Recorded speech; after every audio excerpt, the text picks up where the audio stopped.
देखिए, जैसे एक बीज बोते हैं, मान लीजिए कि इमली का बीज है, तो ये कहा जाता है कि इमली को अच्छी तरह से बढ़ने में, आगे बड़ी हो जाए, फल देने में 30 वर्ष लगते हैं।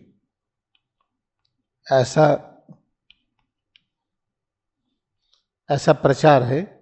लेकिन लूथर बरबैंक के माध्यम से अगर इमली के अंदर आप सत्य और अहिंसा के तरंगों को भेजिए, ईश्वर के प्रेम का वातावरण बनाइए, तो ये समय घट सकता है। सामान्य तरीके से ये कहा जाता है। इसके बारे में मैंने कोई अनुसंधान नहीं किया है, जो लिखा हुआ है हम वही बता रहे हैं। हमने कभी इमली का बीज बो करके ऐसे देखा नहीं कितने वर्ष में तैयार होता है। तो चलिए इसी तरह से हम देखें कि हम ह्यूमन बीइंग हैं। हमें ग्रोथ किसको कहते हैं? हमारा ग्रोथ क्या है कि हम सच से जुड़ जाए। सच ही हमारा अंतिम पॉइंट है। सच किसको कहते हैं? अहिंसा है। अहिंसा किसको कहते हैं? अगर सत्य क्या है, अहिंसा क्या है, जिसको आप इसको समझिए। कहते नहीं कि प्रभु का नाम, परमात्मा का नाम सत्य है। तो ये भी तो कहा जाता है ना कि परमात्मा प्रेम है। प्रेम क्या है भाई? परमात्मा ही प्रेम के रूप है, तो प्रेम क्या है? फिर आइए होली साइंस में, जो सर्वज्ञ स्थिति उसी को प्रेम कहते हैं। फिर आई सूत्र नंबर 5 गॉस्पेल का। इसमें गॉस्पेल जो पहला चैप्टर के सूत्र नंबर 5 पर आइए, तो क्या लिखा है? सर्वज्ञ प्रेम बीजम। जो सर्वज्ञ तत्व यही प्रेम है और यही बीज है। बीज क्या होता है? प्रत्येक बीज वृक्ष में रूपांतरित होता है। मान लीजिए कि हम ह्यूमन बीइंग हमारे बीज के रूप में है, अभी विकसित होने का प्रयास कर रहे हैं। तो इस स्थिति में हमें कितना वर्ष लगेगा सच की अनुभूति में? और सच किसको कहते हैं? परब्रह्म का नाम है। तो परब्रह्म का गुण क्या है? सर्वज्ञ। सर्वज्ञ किसको कहते हैं? संपूर्ण ज्ञान। संपूर्ण ज्ञान क्या है? संपूर्ण ज्ञान सिर्फ यही होता है, निर्माण का ज्ञान। हम कैसे कोई चीज बनाएं और कहाँ से शुरू करें निर्माण। पहले अपने निकटतम क्षेत्र से ही शुरू करते हैं। मान ली कि हड्डी कमजोर है, हड्डी को कैसे मजबूत करें, इसके लिए तरह तरह की दवाएं निकलती हैं। उन दवाओं का प्रयोग करते हैं, विटामिन डी लेते हैं, कैल्शियम लेते हैं, न जाने क्या क्या और लेते हैं, मैग्नीशियम लेते हैं, ये सब लेते हैं, जिंक लेते हैं। तो कहते हैं हड्डी का ग्रोथ होगी। ठीक है, लेके देखिए। एक समय के बाद आता है कोई काम नहीं करती दवाएं, ऑस्टियोपोरोसिस हो ही गई, हड्डी कमजोर हो ही गई। तो जितने तरीके हैं हड्डियों की शक्ति बढ़ाने के लिए उसका जो इस्तेमाल प्रयोग करते हैं, तो एक समय आता है कि नहीं हो पाता है। तो हम मान लेते हैं कि नहीं होगा। ये क्या आ गया? बुढ़ापा आ गया। अरे भाई 90 वर्ष के हो गए, तो इसमें तो गठिया होनी ही होनी है। 90 वर्ष हो गए तो चश्मा तो लगना ही लगना है। 90 वर्ष हो गए तो कम सुनाई पड़ता, ये स्वाभाविक है। तब इस पर आ जाते हैं कि ये संभव नहीं है। इस तरीके से आप ध्यान दीजिए, हम कंप्रोमाइज कर लेते हैं कि ये चीज संभव नहीं है। तो चलिए हम मान करके चले कि असंभव कुछ भी नहीं है। तो क्रिया योग ध्यान में आ गई, असंभव नहीं है। फिर पता चला कि हाँ, प्रभु का रूप है सर्वज्ञ। तो सर्वज्ञ क्या है? इसी को प्रेम कहते हैं। और प्रेम क्या है? सब अपने अस्तित्व के बारे में बात है, इसके अलावा कुछ भी नहीं। सिर से पैर की उंगली तक सर्वज्ञ ये है। ठीक है भाई, मान लिया। तो क्या है? तो इसे हम प्रेम करें। प्रेम करने किसको कहते हैं? प्रेम ही भगवान का रूप है। किसी को भगवान मान ले। आगे क्या करें हम? आगे इसको ये भी मानिए कि यही बीज है, इसको रूपांतरित होना है वृक्ष में। वृक्ष क्या है? जब अस्तित्व ये सच के साथ मिल गया, जिसका पूर्ण विकास हो गया तो ये वृक्ष हो गया। ये तो उस वृक्ष को क्या कहते हैं? अश्वत्था। तो सिर से पैर की अंगुली तक ये जो स्वरूप है, अगर हमने मान लिया कि सर्वज्ञ तत्व का साकार रूप है, ठीक है, तो अब इसको इतना प्रेम करिए कि यही सब कुछ है, यही भगवान है, ये भी हो गया। आगे क्या करें हम? आगे भी ज्ञान तो हुआ नहीं। हड्डी बना नहीं सकते, आंख बना नहीं सकते, कान बना नहीं सकते, फेफड़ा हृदय सब ये बना नहीं पा रहे, तो करें क्या? तो ये बीज रूप है, तो ठीक है, तो बीज का रूपांतरण वृक्ष में कैसे करेंगे? हमने बीज का रूपांतरण वृक्ष में करना शुरू किया, तो कौन सा वृक्ष होगा? अश्वत्था।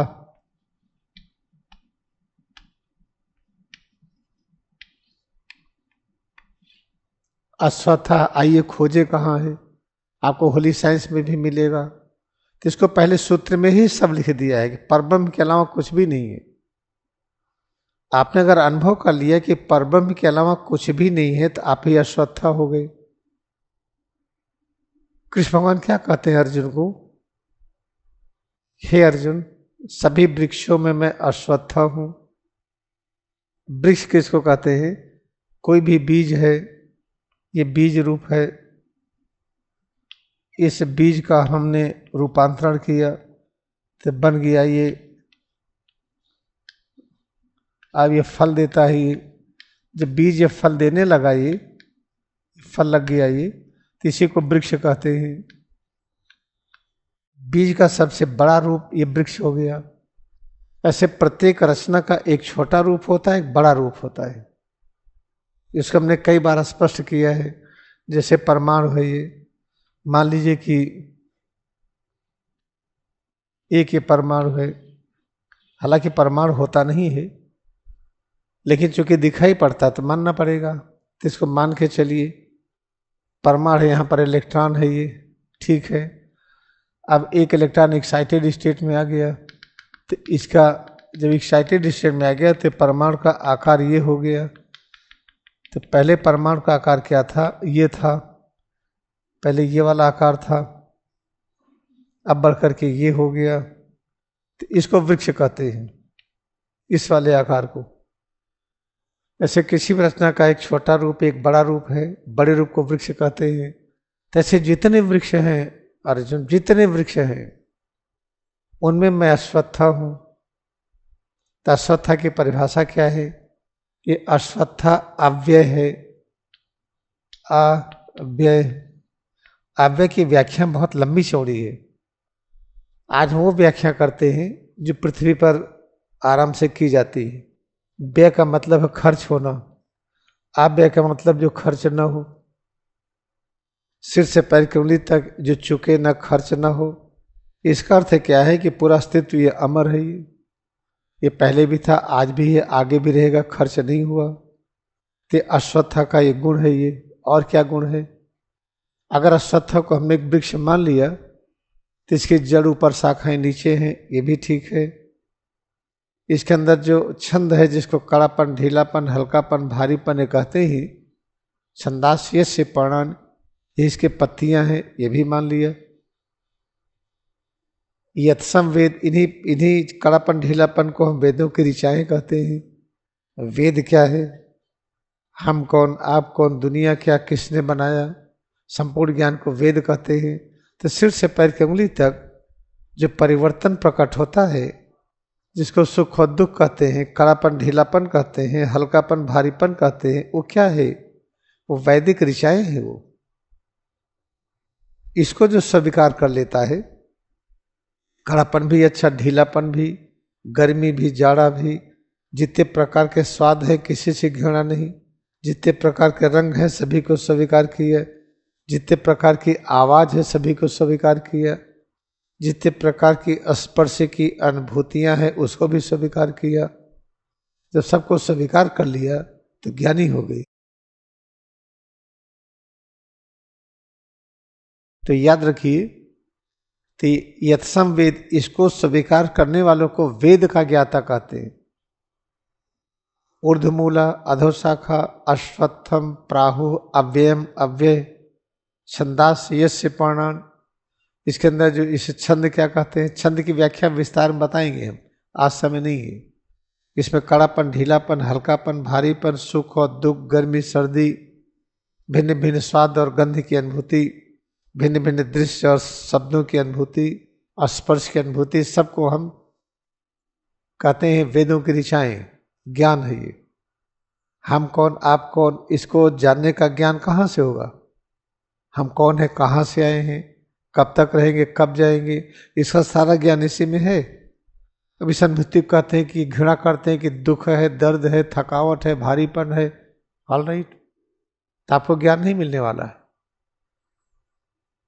इससे तपस्या करते हैं। तपस्या क्या है? अपने स्वरूप को स्वीकार करके इसमें होने वाले सभी प्रकार के परिवर्तनों को स्वीकार करना कि यही सब कुछ है। चलो आपने ये किया, समझ में आ गया, तब आप क्या है? आप वेद के जानने वाले हैं। जब वेद जानने वाले हैं तो होली साइंस का पहला चैप्टर क्लियर हो गया। जब पहला चैप्टर क्लियर हो गया, एकदम समझ में आ गया, तो दूसरा, तीसरा, चौथा आ गया अपने आप।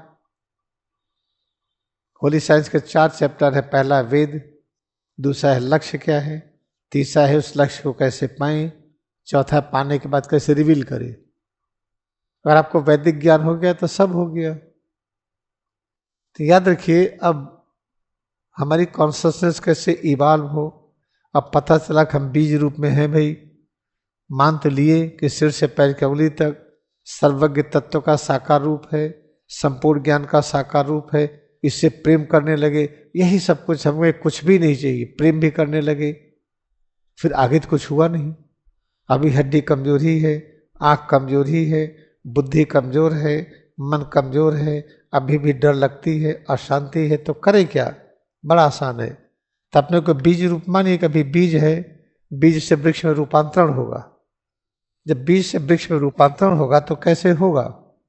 इसके लिए जानते हैं कितना समय लगेगा? जैसे इमली के बीज को 30 वर्ष लगा वृक्ष होने में। गेहूं की फसल को, गेहूं के बीज को कितना लगता है, धान के बीज को कितना लगता है। ऐसे से अमरूद आपने बोया तो उसको फल देने में कितना लगेगा। ऐसे हर चीज का है। फल कहते हैं ज्ञान। फल कहते हैं अंतिम चीज को हमको प्राप्त हो गया, अब कुछ पाना नहीं है। अब जैसे एक है ना कि भाई कर्मण्येवाधिकार से मां फलेषु कदाचन, फिर यह कंफ्यूजन होगा। वहां फल के लिए मना किया गया है। इसका मतलब क्या? जब तक हमारे अंदर ज्ञान ना आ जाए होली साइंस का, परब्रह्म सब रूपों में है, तब तक अगर किसी निष्कर्ष पर आए तो मानिए मत। वो फल है, वो फल को मानिए मत और अभ्यास करिए। अभ्यास करते जाइए, करते जाइए, करते जाइए।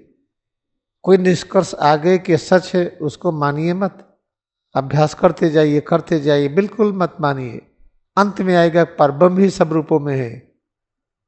फिर तो सब कुछ प्राप्त हो गया, किसी फल की आवश्यकता ही नहीं, अंतिम चीज मिल गई। तो ठीक है, हमें मान ली कभी से शुरू किए, हम बीज रूप में हैं, हम भाई बैठे हुए हैं, ठीक है, बड़े ध्यान से हम पद्मासन में बैठे हैं, हम एकाग्र किए, भ्रूमध्य पर सब कुछ किए हुए, यहाँ सब शुरू किए। आज हम क्या करेंगे? यहाँ से यहाँ तक पहुँचने में कि अब पता चला कि हम सर्वज्ञ रूप में हैं, हम ज्ञान रूप हैं, शक्ति रूप हैं, शांति रूप है, आनंद रूप है, अमर रूप है, सर्वव्यापी है। इसको अनुभव होने में कितना वर्ष लगेगा? 10 लाख वर्ष। 10 लाख वर्ष व्याधि रहित, इतना समय लगेगा हमें पूरा विकसित होने में। और तो बड़ा समय है। आप चाहते हैं जल्दी विकसित हो, चलो विटामिन खाओ, प्रोटीन खाओ, कार्बोहाइड्रेट खाओ, जाके हिमालय में रहो, गुफा में रहो, यहाँ रहो, वहां रहो। इससे नहीं होने वाला है। उससे करेंगे तो आपको पता चलेगा हुआ नहीं। और ज़्यादा अगर विटामिन खाएंगे कि हम जल्दी विकसित हो जाएं, बीमार होंगे। ज़्यादा खाना खाएंगे कि हम शक्ति रूप अनुभव करें, शक्ति बढ़ गई, बीमार हो जाएंगे। ज़्यादा ज्ञान पाने का प्रयास करेंगे, पुस्तक पढ़ करके बीमार हो जाएंगे। तो हम क्या करें? इसके लिए क्रिया योग ध्यान है। अगर हम क्रिया योग करते हैं 108 बार प्रतिदिन,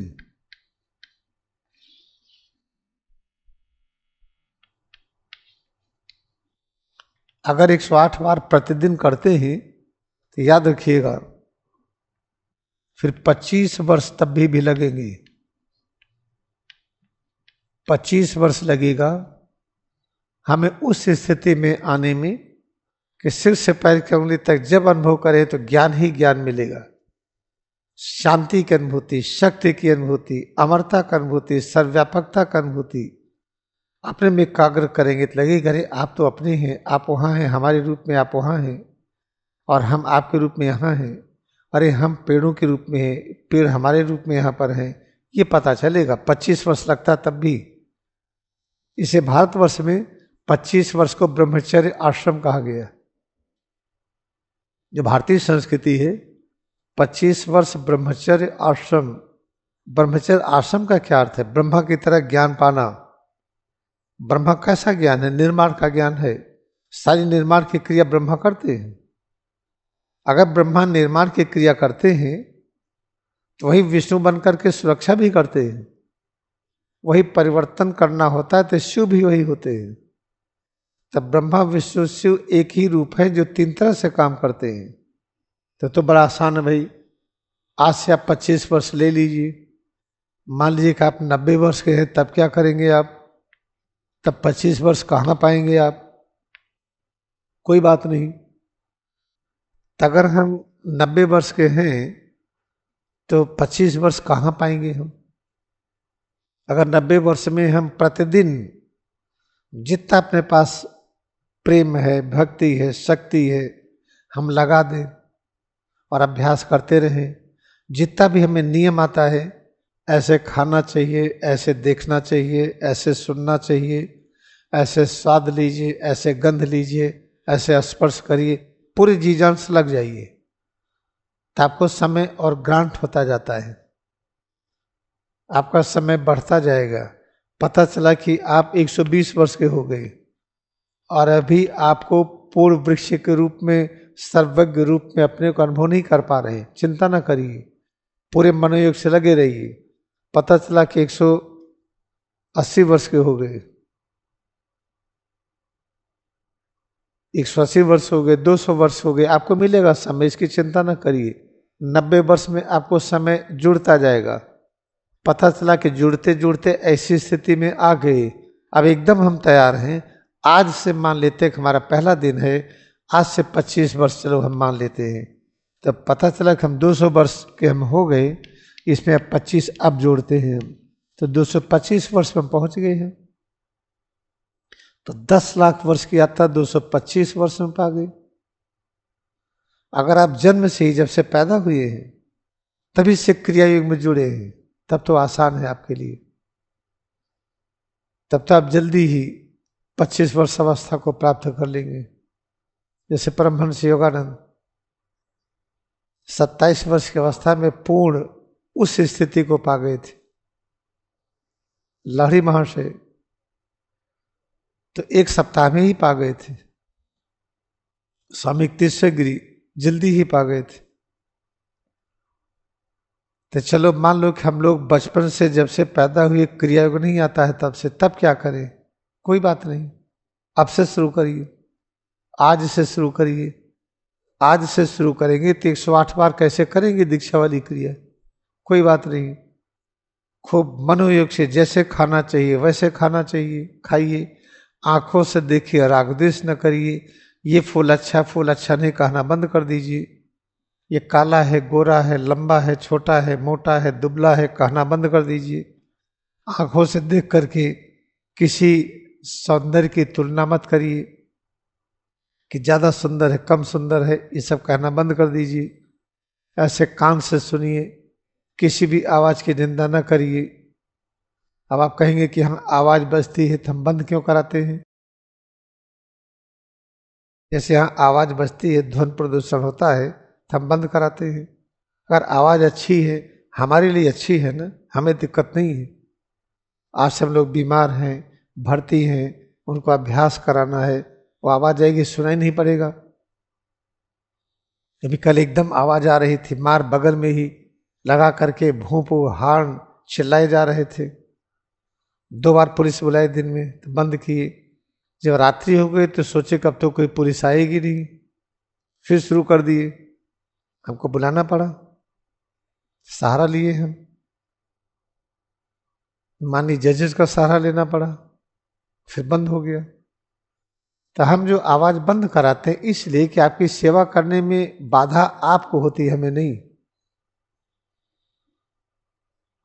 जब आवाज आएगी और बीच में हम अभ्यास करा रहे हैं, हमारी सुनाई ही नहीं पड़ेगी, बाहर की आवाज हॉबी है, तो आवाज आपके लिए बाधक है, इसलिए हम बंद कराते हैं।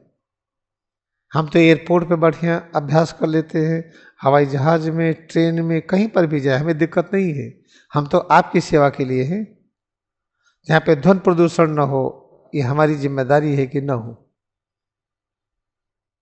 जब हम कहते हैं कि सारी आवाजों को प्रेम करिए, तो हम ध्वनि प्रदूषण के खिलाफ क्यों हैं? खिलाफ नहीं है, क्योंकि इस ध्वनि प्रदूषण में आपकी सेवा नहीं कर पा रहा हूं। हम बोलेंगे आप सुन नहीं पाएंगे, तो हमारी सेवा न रुके, इसलिए हम ध्वनि प्रदूषण नहीं होने देते। अच्छी तरह से याद रखिए कि अगर मान लीजिए कि हम आज से शुरू करते हैं, खूब बढ़िया रिचार्जिंग करिए, 1 से 42 तक सीख लीजिए। नहीं सीख पा रहे हैं, गारंटी से अगर आपको ये सुनिश्चित हो जाए कि रिचार्जिंग सीख लीजिए 1 हफ्ते में, तो 5 लाख रुपया महीना आपके अकाउंट में जाएगा। तुरंत आप 3 दिन में सीख लेंगे, आपके अकाउंट में 5 लाख रुपया जाएगा हर महीने। एक बना हुआ बढ़िया सा फ्लैट मिलेगा, 5 कमरे का, 3 का नहीं। गारंटी आप देखिएगा, लाइन लग जाएगी रिचार्जिंग सीखने वालों को। तब रिचार्जिंग कैसे सीखेंगे मालूम है? ऐसे ऐसे ऐसे व्यायाम सीखेंगे, रिचार्जिंग नहीं सीखेंगे। रिचार्जिंग तो तभी सीख पाएंगे जब सिर से पैर की उंगली तक मान लीजिए निराकार परब्रह्म साकार रूप में है। आंख बंद करके जो देखते हैं सामने, ये काला पीला नीला, ये परब्रह्म का रूप है। जो कान सुन रहे हैं या बंद करके जो वाइब्रेशन सुनते हैं, वो परब्रह्म का रूप है। जो श्वास की अनुभूति, ये भी परब्रह्म का रूप है। सिर से पैर की उंगली तक रिचार्जिंग करते ही एक परिवर्तन, ये सब परब्रह्म का रूप है। आप लाभ करिए, इसको कर नहीं पाएंगे, समय लगेगा। अगर अभ्यास करते करते हम रम गए, फिर तो कोई चिंता नहीं, आपके जीवन की सारी आवश्यकताएं पूरी होंगी। और इस 25 वर्ष मालिक आप रिचार्जिंग एकदम सीख लिए, खूब बढ़िया।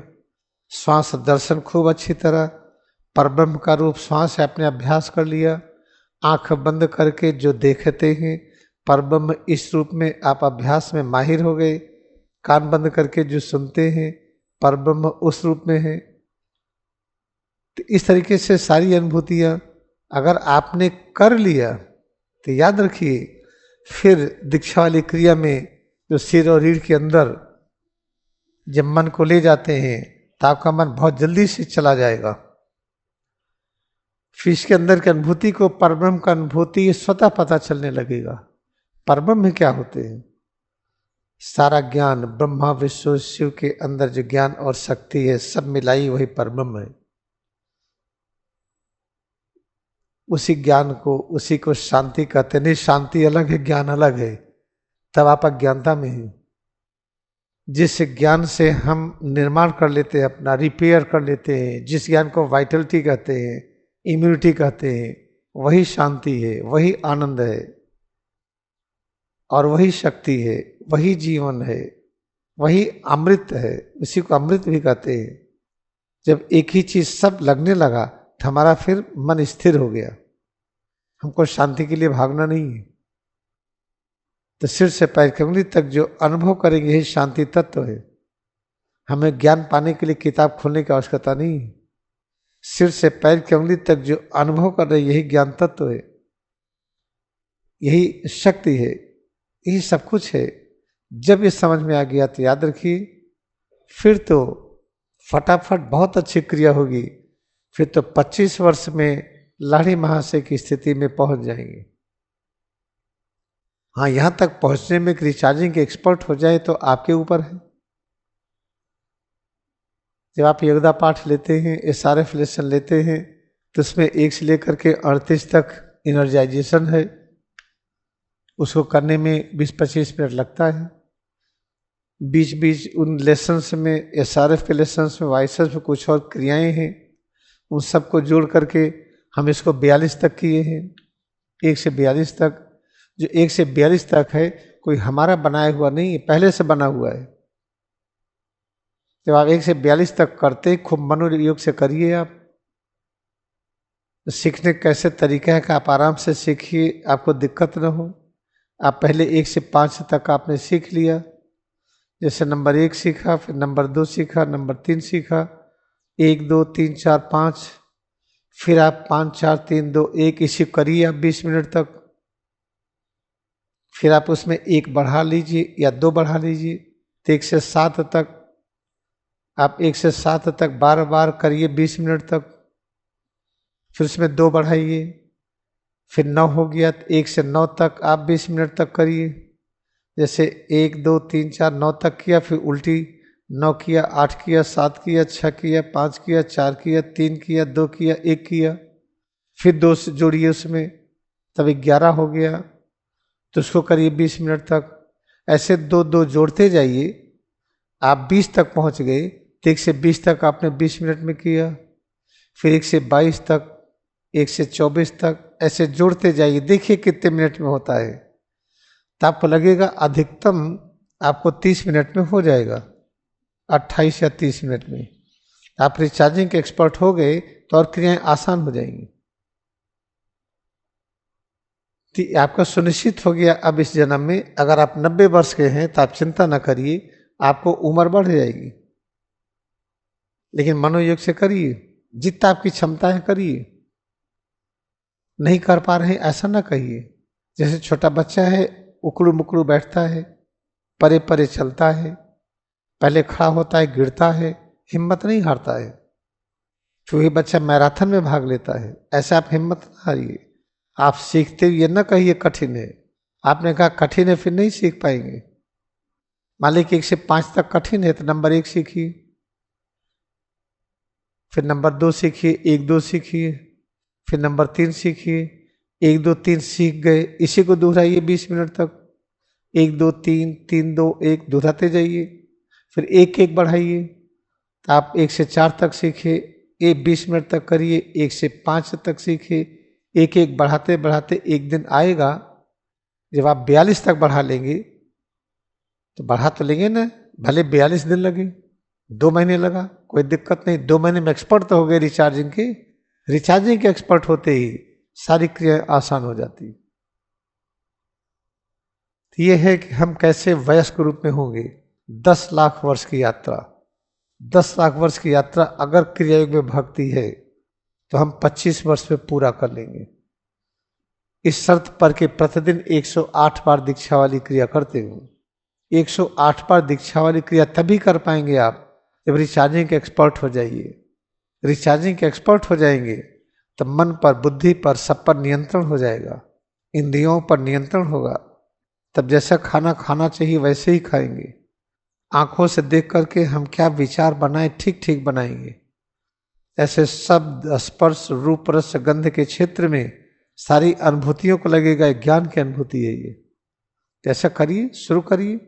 ये मत सोचिए कि सारा दिन बेकार गया, बीत गया, अब तक नहीं चीते तो अब क्या करें, इतना समय गंवा दिया, ये सब ना कहिए। नेगेटिव विचारधारा में ना लाइए। आज से फिर से शुरू करिए पूरे लगन के साथ। महाअवतार बाबा ने जो कुछ कहा लहरी महाशय से कह दिया है, परमहंस योगानंद ने लिख दिया है। परमहंस योगानंद के अलावा कोई महाअवतार बाबा बात करते हैं, अगर उसे टैली नहीं करता तो बिल्कुल मत मानिएगा। महाअवतार बाबा के बारे में अगर कोई भी चर्चा होती है जो परमहंस योगानंद लिखे हैं योगी कथामृत में, उसके अलावा कोई भी चीज कही जाती है और टैली नहीं करता है तो उसको एकदम डिलीट कर दीजिएगा, मानिएगा मत। आइए आपको हम कुछ मिनट अभ्यास करा दें। आंखें हम बंद कर लें। ये याद रखें, ऐसी रचना जिसमें जड़ ऊपर हो, सिर है जड़, बाकी चीजें नीचे हो। एक वृक्ष में जड़ पृथ्वी के अंदर बाकी चीज ऊपर आसमान की ओर। सिर से पैर की उंगली तक यह अलौकिक रचना, इसमें जड़ ऊपर आसमान की ओर, बाकी रचनाएं नीचे की ओर। इस रचना का एक गुण है कि कुछ भी असंभव नहीं है। Try to feel our own existence head to toes. In this head to toes, root head is up and spine is below. All parts are below. Head is called root. Think of a tree. In the tree, root is inside earth, solid structure. All structures are up. Our head to toes is reverse. Here root is up towards the sky, other parts towards earth. This unique structure is having unique property. Nothing is impossible. दोनों हथेली को सिर के पीछे रखें. Place both palm on the posterior surface of head. सिर से पैर की अंगुली तक स्वरूप में एकाग्रता बढ़ाएं कि जड़ सिर ऊपर और बाकी रचना नीचे। इस अलौकिक रचना को अश्वत्थ कहते हैं। जब स्वरूप में एकाग्रता बढ़ा करके सब चीजों को स्वीकार कर लेते हैं, जो चीज अनुभव होता है, ये ज्ञान है, शक्ति है, शांति है, आनंद है, अमरता है, तब हमें ज्ञान होता है कि कुछ भी असंभव नहीं। Moment you feel head to toes, presence of head to toes, changes within we feel when we accept all presence of knowledge, power, peace, bliss, immortality. Then we realize nothing is impossible. Head to toe, this unique structure is designed to realize this, that nothing is impossible. फिर हाथों को ऊपर उठाएं, raise arms up, पैरों को कड़ा करें, ढीला करें, टर्न रिलैक्स बोथ लेग्स, दाहिनी और बाईं पीठ कड़ी ढीली करें, टर्न रिलैक्स बैक और राइट एंड लेफ्ट, पैर की अंगुली से लेके हाथ की अंगुली तक सब में एकाग्रता बढ़ाएं। हम जो भी अनुभव कर रहे हैं इसमें और हम एकाग्र हो जाएं।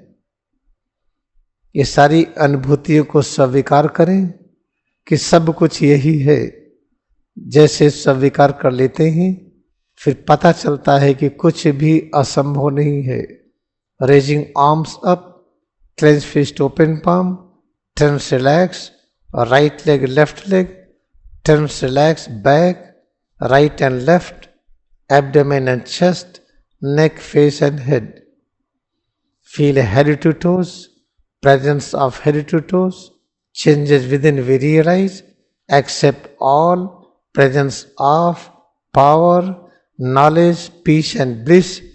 Then we have this thought, nothing is impossible. फिर हाथों को नीचे लाएं, रिलैक्स आर्म्स, ऑब्जर्व ब्रेथ, श्वास में एकाग्र हो जाएं।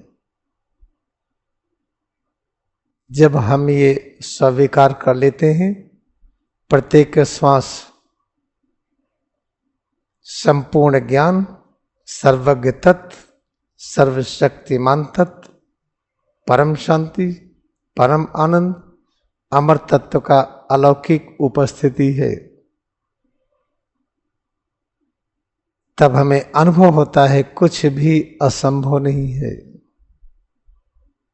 When we observe breath, presence of breath, we realize that this breath is presence of all kind of power, knowledge, peace, immortality, ever new joy. Then we have this realization, nothing is impossible. The things we are practicing is called practicing principle and philosophy of Kriya Yoga. If anyone is enjoying oneness with the Kriya Yoga, then we realize nothing is impossible. जो हम अभ्यास कर रहे हैं क्रिया योग का अभ्यास है, जो भी क्रिया योग से अच्छी तरह से जुड़ गए हैं वो अनुभव करते हैं कि कुछ भी असंभव नहीं है।